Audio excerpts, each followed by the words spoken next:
Disney universe has insane connections, and if you do the research, you'll realize that everyone is probably related. If you've ever wondered whether there's some real connection between Frozen and Descendants, then you've clicked on the right video. Welcome to Riveted, and today we'll look at the hidden connections between Descendants and Frozen. Stick around for a blood relation you probably never knew existed. Before we begin, make sure you subscribe and turn on the notification bell to stay up to date. First up, Elsa's blanket has Auradon colors. Fans of Disney will always notice even the slightest details, and this particular one didn't go unnoticed.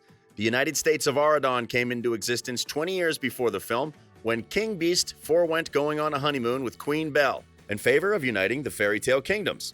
All villains were rounded up and booted off the Isle of the Lost. Many were revived to suffer a fate worse than death, living without magic.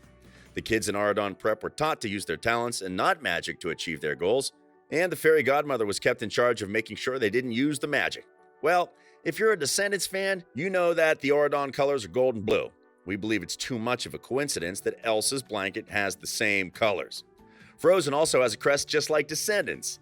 The official crest of Arendelle is the crocus, which has a ubiquitous presence on banners, capes, uniforms, wallpaper, and jewelry. The crest features the colors green, purple, and yellow. Okay, we know that Elsa's signature color is blue, which explains the blue on the blanket, but why was it mixed with gold and not the other colors from the crest? There's only one answer to that. Her blanket was inspired by the colors in Auradon. And that brings us to the other hidden connection between Frozen and Descendants. The states of Auradon. Auradon was founded out of the existing kingdoms, and the kingdoms remained to have their respective rulers. They were divided into the 19 regions of Auradon.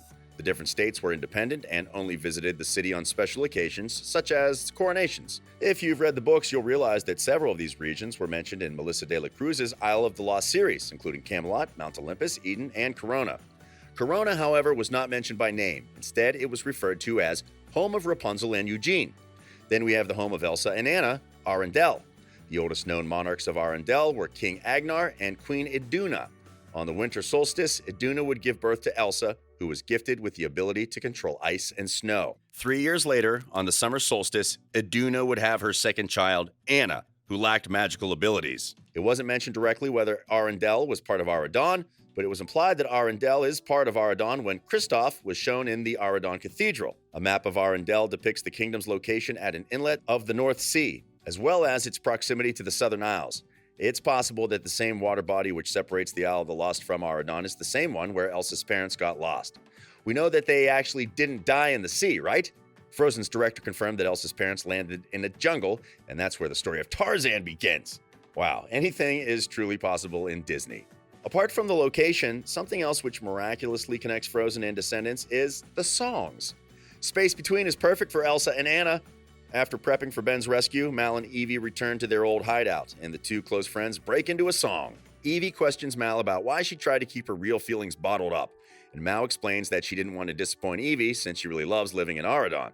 They proceed to sing about their friendship, reflecting on how even if Mal chooses to stay behind on the Isle of the Lost, the two of them will still be connected by their hearts. This song perfectly reflects the relationship between Elsa and Anna. After Elsa accidentally injures Anna with her magic, their parents, the king and queen, take both siblings to a colony of trolls led by Grandpappy to heal Anna. The king and queen isolate both sisters within the castle. Elsa shuts Anna out, causing a space between them. Eventually, they manage to remain best friends throughout the hardest of life events and come out much stronger than they already were. Anna was willing to sacrifice her life for the sake of her sister, and many Disney fans agree that the Descendants song was perfect for Frozen. We're hoping that in Frozen 2, Elsa and Anna will get a powerful duet. Space Between is not the only song from Descendants which perfectly fits the scenes in Frozen. Another song which was totally meant for Frozen is If Only. This is a solo sung by Dove Cameron in her character Mal, showing that she is starting to fall in love with Ben and wishing she could stay at Auradon and not have to return to the Isle of the Lost. Okay, let's remove the context of love and insert Elsa. The song says, if only I knew what my heart was telling me, don't know what I'm feeling, is this just a dream? If only I could read the signs in front of me, I could find the way to who I'm meant to be. It describes Elsa's predicament. Incredible, right? When Elsa turns 21, she is to be crowned Queen of Arendelle. She's terrified that the kingdom's citizens might find out about her powers and fear her. When Hans proposes to Anna, Elsa objects, accidentally unleashing her powers before the court. The Duke brands her a monster. Elsa flees to the North Mountain, where she finally acknowledges her powers, building a palace of ice. Elsa tries to understand herself and whether she fits in Arendelle, just like Mal was struggling to find a place in Auradon. Well, she also breaks into a song of her own, Let It Go, which became one of the most successful Disney songs of all time. The Mal's song also suits her situation. Both Elsa and Mal eventually find their places in the worlds they never thought they would belong, and in the end, both are crowned queens of their respective homes. Elsa was originally meant to be a villain, but Disney changed the plot because it was too gruesome.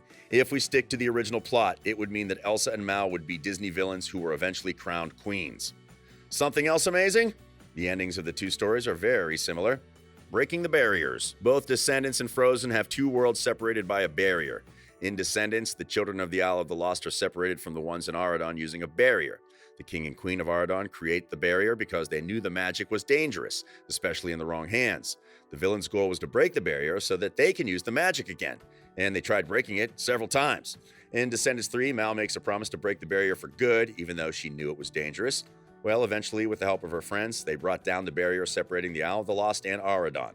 In Frozen, Elsa and Anna are separated from the rest of the world using the gates of the castle. She was kept hidden in the castle because her powers were dangerous to everyone else outside the gates. The only time the gates were opened was when she had to be crowned as the Queen of Arendelle. Well, we witnessed that her powers were even stronger than anyone could have imagined, and she caused winter, which almost destroyed Arendelle for good. Anna and Kristoff try to help Elsa, but she shuts them out and accidentally freezes Anna's heart. The events which followed were sad and emotional, but the two sisters were able to come to an understanding, and they saved Arendelle. Like many Disney movies, the power of love was strong enough to reverse the effects of the winter caused by Elsa. However, there were still the gates, which served as a barrier separating the castle and the rest of Arendelle. When both sisters were happily reunited, and Elsa promised never to lock the castle gates again, just like Mal and the barrier in Descendants. Let's also consider some possible blood relations. Elsa and Mal are related. A fan theory came up suggesting that Elsa and Mal might be related, like mother-daughter relations. And the pieces surprisingly add up. If you take a close look at Elsa and Mal, you will notice the similarities in their eyes and face structure. We also saw in Descendants that Mal has platinum blonde hair just like Elsa. And it's not just the looks, the two faced their challenges the same way. In Descendants 2, Mal felt like she was too wicked to be the queen of Auradon, and she ran away. Sound familiar? Yeah, Elsa did the exact same thing. She believed she wasn't good enough to be the queen of Arendelle. She also ran away. So what about Maleficent? Well, the theory is that Maleficent stole Mal when she was a baby and raised her as her own. It wouldn't be the first time a baby was stolen in Disney movies. Grandma Gothel stole Rapunzel from her parents, and Maleficent probably did the same thing. Come to think of it, Rapunzel and Elsa are also possibly related. We saw her attend Elsa's coronation party, and the same sun sign in Frozen is used in Tangled. Maybe infants in Elsa's and Rapunzel's family lineage somehow always get stolen. The only problem with this theory is that Mal has very similar powers to Maleficent. Their eyes turn green, and they can both transform into dragons. And these are things that can't be taught unless Mal was born with them. We may roll out the possibility of Elsa being Mal's mother, but according to the looks and the personality traits, they are most likely related in another way. Well, they're probably cousins. This would make more sense, and here is how. Elsa may be a secret descendant of Hercules and Meg. Hades was Hercules' uncle, making Mal and Elsa technically cousins. Plus, Elsa's signature color is blue, just like Hades. Well, it's a long stretch, but it's definitely not impossible. We all know that the Disney universe is a web, and anything is possible within the web. Well, that's as much as we could come up with, but we'll keep you updated in case anything else comes up. Frozen 2 is set to hit the theaters in November of 2019. And who knows, we may uncover more connections not just with Descendants, but other Disney movies as well. Do you know of anything else which might link Descendants to Frozen? Let us know in the comments section below, and remember, we publish amazing videos daily. This has been Riveted.